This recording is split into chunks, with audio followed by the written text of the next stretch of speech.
What's up, guys? Mickle here, and I've been saying for a very long time that one day in our future, the Federal Reserve will be using XRP to send money all around the world. Guys, in this video, I want to show you some brand new Federal Reserve XRP connections that are going to show you that XRP really does have its own place carved out in our future financial system. Guys, I also want to go over some new FTX news as well as an XRP chart you guys are definitely going to want to see, so make sure to stick around for this whole video. And guys, some breaking news that just got released in the middle of me making this video. Ripple just filed their summary judgment brief to the court. I have some lines from that at the end of this video, so make sure to stick around. Like always, guys, your support means so much to this channel. If you want to see more videos just like this, make sure to hit the like and subscribe button down below and turn on bell notifications. These three simple things go such a long way in helping this channel grow, and it really does mean so much to me. If you guys ever need a great place to buy some XRP, make sure to check out my link for Uphold down in the description of this video. With that said though, guys, let's jump right into it, and I hope you guys enjoy the content. So guys, real quick, make sure you do not miss out on moomoo's holiday promotion. If you sign up with moomoo using the link in the description of this video, you could win up to 15 free stocks as well as $60,000. Guys, moomoo is an awesome trading platform. They have a great interface, they're regulated, and this is an awesome chance to win some free money. So guys, do not miss out on this and sign up with moomoo using the link in the description of this video before you miss this opportunity. So guys, I want to start this video out and go over some pretty crazy FTX news. As of recent, we have seen Sam Bankman-Fried going around and doing a whole bunch of different interviews. He's claiming his lawyers are telling him not to do this, but guys, it looks like to everyone, Sam Bankman-Fried is essentially doing this to try to play dumb, try to make the public think that he had no idea what was going on and he never meant to commit fraud. It's definitely part of a larger plan by his entire legal team. Do not fall for anything he says. If he's saying his lawyers are telling him not to do this, that is not true. That is exactly what they are telling him to do. He's trying to create a massive perception that he had no idea these funds were being commingled. But guys, in the process of doing this, he has made some very significant slip-ups. And one of them happened just the other day when he was in a Twitter space with a bunch of crypto influencers and essentially admitted to creating a bunch of fake tokens on FTX because they didn't have the money to cover different trades.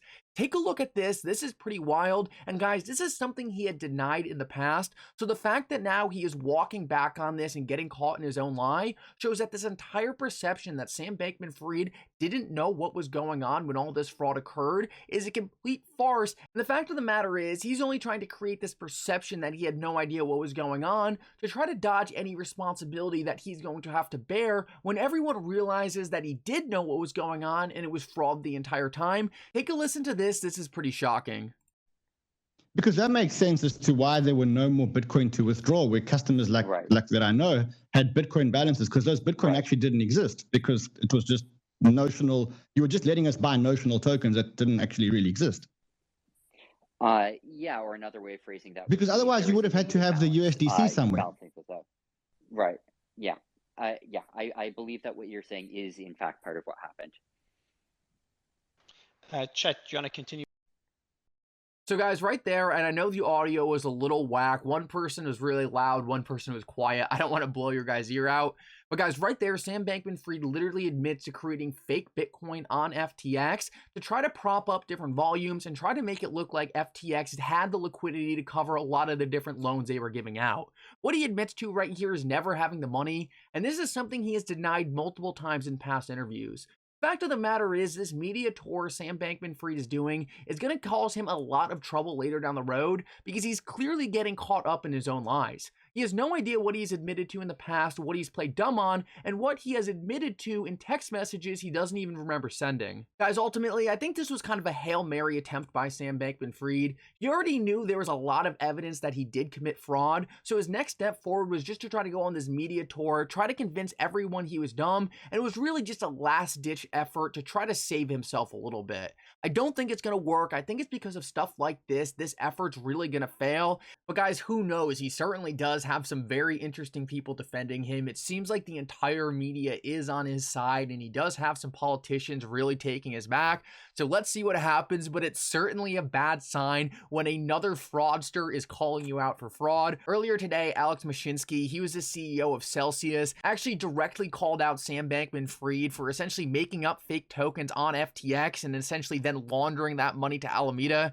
I just thought this was pretty funny because Usually they say don't throw stones in glass houses. It's not like Alex did anything much better at Celsius. He was essentially offering a bunch of completely unrealistic yields on Celsius and then sending those tokens to FTX, funny enough. So it's kind of funny that he's actually calling out Sam Bankman-Fried, but either way, the market's going to be better without these two in it. Honestly, they were just destroying the reputation, and the sooner they blew up, the better it is overall, because we didn't let them get bigger than they already were, and it would have just been a bigger problem. So guys, now I want to move on and show you some very bullish Federal Reserve and XRP news. Guys, I have been saying forever that the Federal Reserve one day will be using XRP to move money all around the world, and guys, it's starting to look more like that than ever before. Earlier today, and you would expect the Federal Reserve to be so bearish on cryptocurrencies. That's what a lot of people expect the Federal Reserve to do. A lot of talking heads on CNBC are always saying, oh, the Federal Reserve is going to shut this down. They're going to outlaw cryptocurrencies. But guys, I want you to listen very closely what Federal Reserve board member Michael Barr said about the FTX blowup, because it's super important to listen to how he phrases this. Guys, Michael Barr does not want cryptocurrencies to die. He does not want cryptocurrencies to go away. He wants to create a framework to promote innovation. Listen to this, and this is going to tell you all you need to know about the Federal Reserve's stance towards cryptocurrencies. And then, guys, I'm going to show you what specific cryptocurrencies he's probably talking about. Listen up. Outside the banking sector, I have to ask you about the turmoil in the crypto sector. What's your view on that vis-a-vis financial regulation on everything we've been seeing happening? Well, I think, Michael, it's a pretty good example of what happens when you have firms that are trying to set themselves up to avoid a regulatory structure. You know, we have very well-established rules for exchanges. We have well-established rules for custody. We have well-established rules with respect to anti-fraud measures. We have rules about lending out customer funds or using customer funds.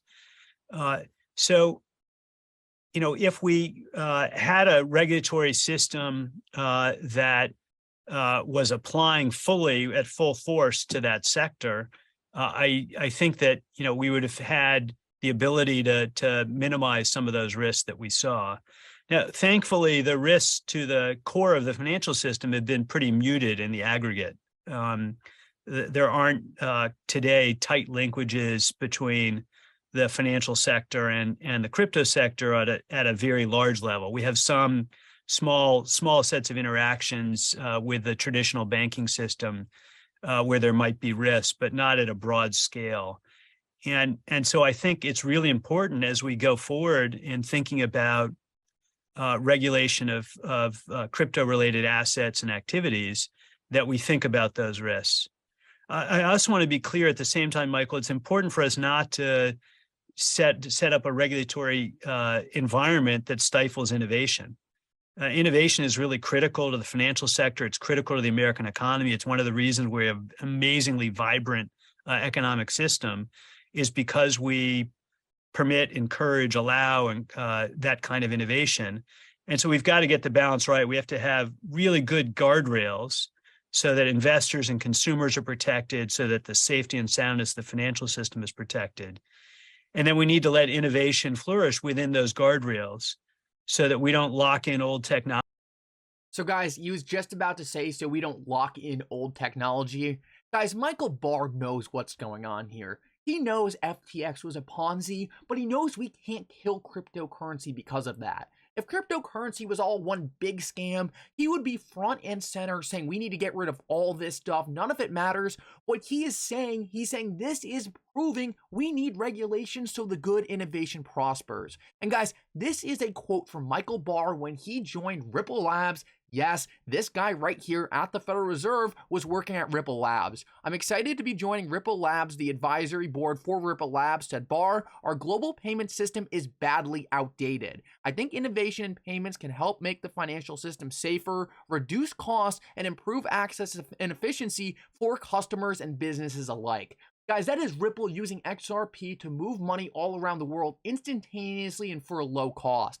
This guy knows we need to allow this kind of innovation to prosper, and now he is working at the Federal Reserve. And guys, I had some other stuff planned for the end of this video, but right in the middle of making it, we had James K. Filan breaking Ripple has filed its redacted reply to the SEC's opposition to Ripple's motion for summary judgment. And guys, I'll just show you one line to start off. I didn't have time to read through the entire thing, but this line was awesome. The SEC cannot show that any offer or sale of XRP, much less every one from 2013 to 2020, as it alleges and bears the burden to demonstrate, was the offer or sale of an investment contract and therefore a security under the federal securities laws. Guys, Ripple has the best argument ever. The SEC needs to find an investment contract to show that Ripple had some kind of securities offering, because without an investment contract, there is no securities offering. Unfortunately for the SEC, there is no investment contract. XRP is a digital token completely independent of the company Ripple, and that is the main reason right there why the SEC stands no chance in this case.